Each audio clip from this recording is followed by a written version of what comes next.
Check, 1, 2, 1, 2. Turn it up, turn it up. Welcome to the Foreclosure Deals Coach podcast. The tides are turning, the time is now. Your home for the mindset, methodology, and tools needed to invest in foreclosures. Don't you dare buy a house, buy a deal. You need to get into this right now. Right now, yeah. And now your host, the Foreclosure Deals Coach, Donny Corum. Hello, and welcome back to the Foreclosure Deals Coach podcast. I am your host and Foreclosure Deals Coach, Donny Corum, recording from our downtown Denver studios with Jonathan Winston, my executive producer. How the heck are you, Jay? Doing pretty good. I can't complain. I don't really have too much going on today, man. I had some business stuff we were working on as far as working with a potential buyer that was interested in the property that we recently acquired. But, man, just staying active and staying after business. I love it, man. And you got to get after it every single day. You can use this coronavirus thing as an excuse, or you can use it as an opportunity. And that actually leads us right into our article today. There are still some incredibly pandemic-priced homes, according to this article that was posted here. And what is a pandemic-priced home? Well, listen, when the market shifts in any way, there's going to be some opportunity created from it, right? So if you're going into real estate investing or you're already in real estate investing, this article speaks of looking for a bargain. There's still some time to find houses that are pandemic priced. Even with low inventory, some sellers are pricing below the market. Now, why the heck would they do that? Well, I can tell you why. See, when fear is the resounding noise in the marketplace, people react to that fear. It's a human thing, right? And in times of crisis, people are concerned about losing their job. They're concerned about whether the market's going to maintain. There's concern. The actual market stats say that things have not changed at all. Days on market is low. The Fed just agreed to lock in interest rates for another 2 years at these extremely low rates. So the good shot rates aren't going to go up. Despite that, we're still seeing pandemic priced on sale properties.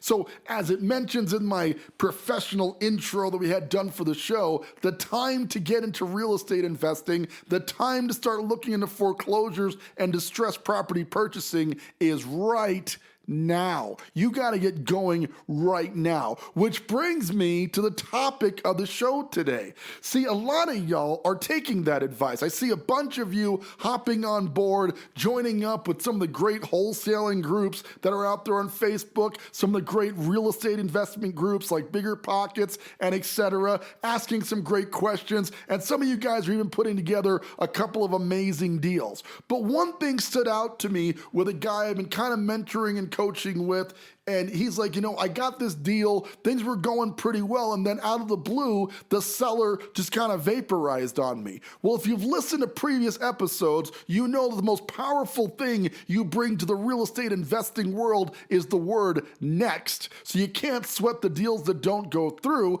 but I wanted to do a little homework on this one and find out why this might have gone the way that it went, okay? So I'm researching this young man, and I check out his Facebook profile, which we have to be honest and say that's probably about the first thing anybody you agree to buy a house with on the market is going to do right now, right? If they're going to look at your name, they're going to Google you, they're going to check your Facebook profile. If you're marketing on Facebook, which is where we get a lot, if not all of our good deals are sourced off of Facebook, then it's not really hard to find you as a wholesaler or a cash buyer or an investor or whatever retail role you are trying to solicit at that point, okay? And the reason this one kind of struck me is right there in his Facebook profile is a picture of this young client of mine smoking and just a puff of smoke sitting outside of his car. Now, out of the gate, this doesn't seem like a big deal, Okay, we should not be judged by outward appearances, or we don't need to go into whether or not it's right. But I am going to add to the fact that if you're about to do a multiple $100,000 transaction with somebody, and the first impression of them is your Facebook profile, you smoking a doob right there on your profile pic, coupled with a bunch of other pictures of hanging out with the homies, maybe a car, that's been dropped and etc. And you're really showing off that gangsta life that you're so into, I can assure you this business is going to be a lot harder for you than it needs to be, right? The reality of this situation is Facebook has made it very easy, excuse me, to check out the people we're going to do business with. Right? If you go to my Facebook profile, and please do, check me out, Donny Coram, DonnyCoram. It's a picture of myself, sometimes a picture of myself and my wife, sometimes with my kids, but right now it's a picture of me on the balcony of my downtown Denver condo overlooking the city, right? And if you go into detail, you're gonna see vacationing, and you're gonna see time with my kids and hanging out with my wife and playing some golf. And you don't have to share the same activity level that I do or the same things that I do, but my point in today's show is your social media profile matters a great deal as it relates to real estate investing. Okay, because the real estate investing world, particularly wholesaling, which has grown a lot of popularity in recent years, people are literally watching a YouTube video, putting some Facebook ads up, and then buying houses to then resell or assign those contracts to cash buyers or other would-be investors. Okay, it's so common now that it's just everywhere. But what's missing from this process is the professionalism required to make that a viable situation. See, it seems like no big deal, but when you're talking about a large amount of money, right, and the largest investment that most people have ever made, their home, and they're seeing a profile of you that doesn't look exactly like the guy who can get this deal closed, I can assure you, you're going to find yourself struggling to put deals together. Okay, and that really is the purpose of the show. So, it gets, John, let's spin out to you. Your generation, obviously, very big on social media. Does it make sense? Do you see a lot of guys who have a unprofessional profile pic? Is that pretty common in your world? I mean, I'm getting a little bit older, so I feel like I'm on the top range of people who should, have like a general understanding of, how prominent your social media profile makes you online and to everybody else. Sure. So like the only people that really have pictures that would potentially be questionable, especially like in their profile pictures or stuff like that, it's like, all right, yeah, man, I understand you like smoking bud and you like drinking and hanging out and partying all the time. Me too, by the way. But you also you also work at Chipotle, or you also it's like. The level of ambition matches the I don't know if cleanliness is the word, but like the professionalism of your profile. So once you have people that start to realize that, hey man, I've got a good job, I want to start progressing in that, or I want to open a new business, or once things like that, people understand. But yeah, it's usually the people that are like that haven't really figured out the correlation between professionalism and your outward your appearance and profile and stuff like that. Absolutely, and I don't know that it was that important until the recent years. I think it's been something where you could separate your professional life from your personal life, so you didn't have to worry about it quite as much. You know what I mean? And it makes sense that might have been the ambition of social media, was to be a fun place to hang out, a fun place to watch cat videos, etc. But that's not what it turned into. Now employers are using your social media profile to make hiring decisions. Now, they may not be able to admit to that because there's some fair, equal opportunity employment stuff they can't acknowledge, but you better believe they're checking it. Right? And you also better believe that as a cash buyer, which is what most wholesalers need to make their business work, I get offers from people to bring in deals every single day. I've made it very apparent that myself and my investment group are buying a great deal of houses. I've put a lot of publicity out there on the properties that we do, so people bring me deals all the time. And I can tell you with no uncertainty, the ones that message me, I immediately, I'm checking out their social media profile, right? Hey, I got this house on 1234 Main Street. You should check it out. That's cool, Bob Smith, if that really is your name. Right? And then I'm finding out, what about this guy? Do I want to do business with him? Now, it may seem judgmental and it may seem wrong, but aren't you kind of doing the same when you put that stuff out on social media? Aren't you immediately kind of judging yourself?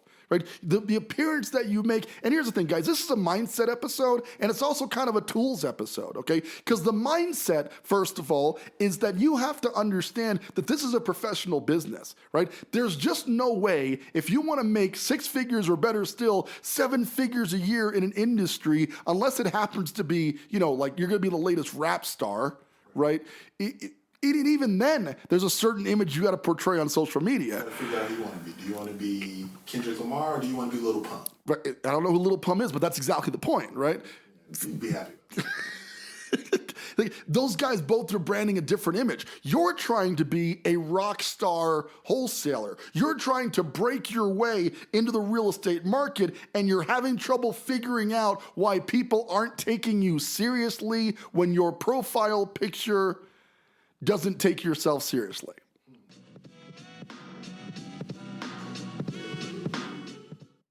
Hi, this is Donny Corum, your foreclosure deals coach.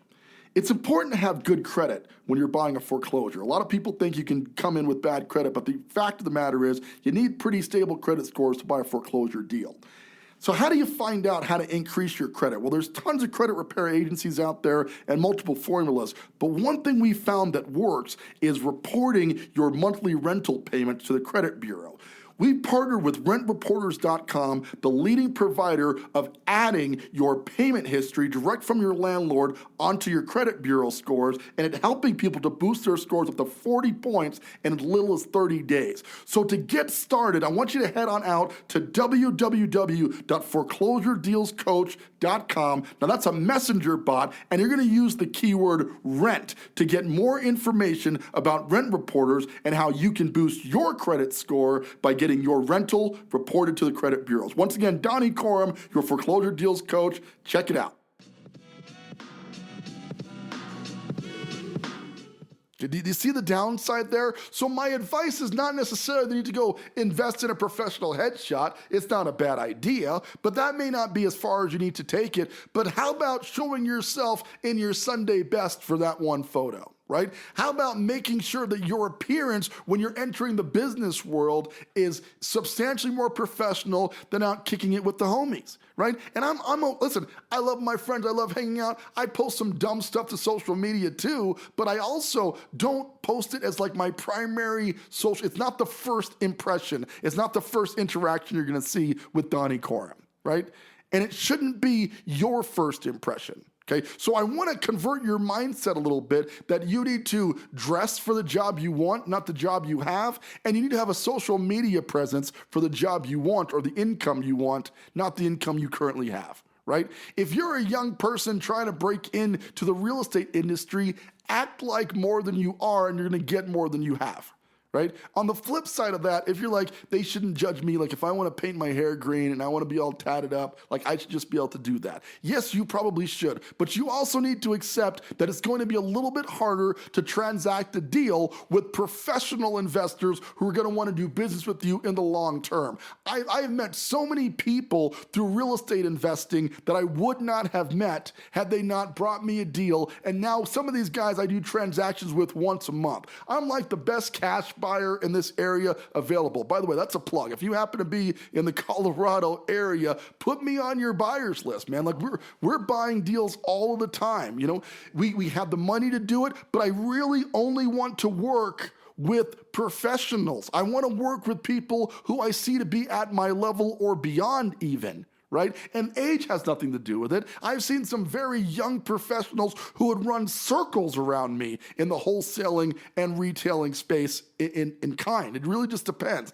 But it really starts with that social media presence, okay? So the first thing I want to do with your mindset is, I know you're thinking right now, it doesn't matter and I don't have to listen to you, and you don't, right? Listen, it does matter. It will lead to more business, and if you don't have the right presence, then you need to understand that you're putting yourself at a sharp disadvantage to make it in this industry. Okay. Once again, going back to the Facebook groups that I frequent quite a bit, I see two very different types of people, because one of them is taking that presence very seriously and working on that constantly and improving their image and taking pictures with houses, even houses I know they didn't buy. I've seen people take pictures of wholesale houses that I own and put it on their social media presence, right? And like, good for you. Good for you for being out there showing that you're taking this business seriously. And I've seen others that are smoking outside of their lowrider car, right? And trying to figure out why people don't return their calls. You know, it really is just deciding in your head, before you change anything on your social media, decide in your head, if you were a cash buyer, a professional investor, a hard money lender, a private money lender, even a title company, who do you want to work with? Right? And then making your social media presence reflect that. Okay, maybe you have two profiles. Like if you just have an image you got to maintain with your boys, etc. Maybe you have one that's totally about business and you log into that one, and another one that's totally about just being you. I'm cool with that. But understand that if you're going to mix your life, my professional life and my personal life are very hard to tell them apart. Okay, because I'm the same guy all the time. I literally talk like this all the time. I'm not angry. This is just how I talk. This is me. It's also Samuel Jackson. Nobody gives him crap about that, but he's made a business out of that. That's his presence, right? That's part of his brand. You know what I mean? And I'm not knocking that mess. I was going to say something else, but that's Samuel Jackson stuff. And this is a family show, right? So be that person, right? Task your mindset around becoming a more professional person. So as a result, this show, although not super real estate focused, so often people come to me and go, how do I get started in this real estate investing thing, Donny? I want to do this so bad. Like, this is my passion. I'm reading about it. How do I get started? Take a real close look at your public presence. Take a real close look at your social media profile and be honest with yourself. Not as a person who's a young person who just needs to be you and that's how they've always seen you, but the person you're trying to become in the real estate investing space, and then change your profile pic accordingly. Right? I got to tell you, I love dogs when they're other people's and in general, right? But if your profile picture is your dog, that's not working either. I want to buy your house, Shaggy. That social media presence don't work. You're not trying to be Scooby-Doo, right? You're trying to be a professional real estate investor, and I am trying to work with professional real estate investors. So right out of the gate, if those two things cement, if those two things match up, you look like you sound on social media, then I promise you're going to find yourself in a position to do more deals. Right? And if you're struggling and can't figure out why you can't seem to get started, why you can't seem to make traction on it, start with the outward appearances, see if that's the problem. Okay? And you don't have to change. I am not here to tell you how to run your life or what you need to do better or worse. That is not my business here. My business is simply to tell you, as an insider in the industry that I believe you're trying to break into, right? And this goes for the real estate agent you're needing to attract to write your offer. This goes for the title rep you're probably going to need to close those deals. This goes for the wholesaler that you're trying to buy a deal from, or the cash buyer you're trying to sell a deal to. This is going to apply across the board, because the first time they're going to interact with you is going to be on that social media presence. Right? And if you want to keep Facebook completely personal and let that live it up, you can do that. Maybe you run most of your business from LinkedIn. That's a huge presence out there where you can have that out there and reach out there. But I can tell you, most of the traffic going on in wholesaling right now is still taking place on Facebook, right? It may slowly transition to LinkedIn because it's a more professional space, but as it sits today with, billions of users online right now, Facebook is where it's at. So you're going to have to conform to be a part of that if you have any shot of making it in this industry.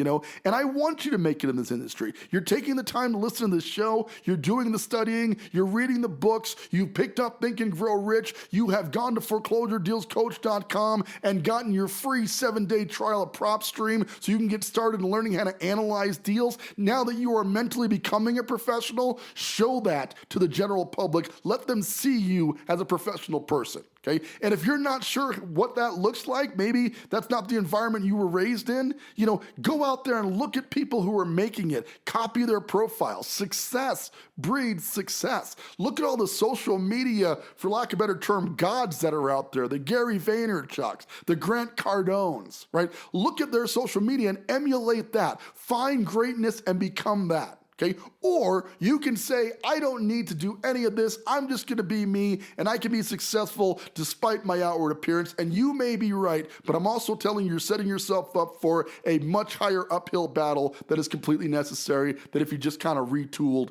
your social media presence a bit.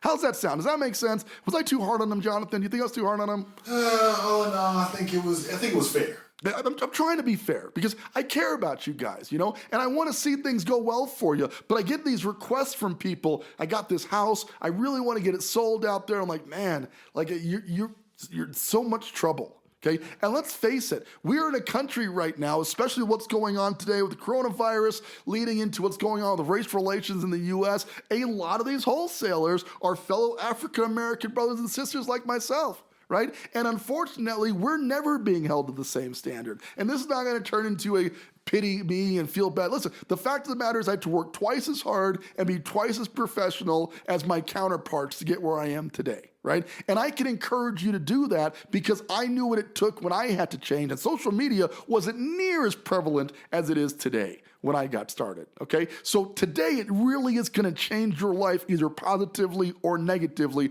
I think you should use it as a tool, not a way for people to judge you and decide not to do business with you because you're not exuding that right presence out of the gate. Is that fair?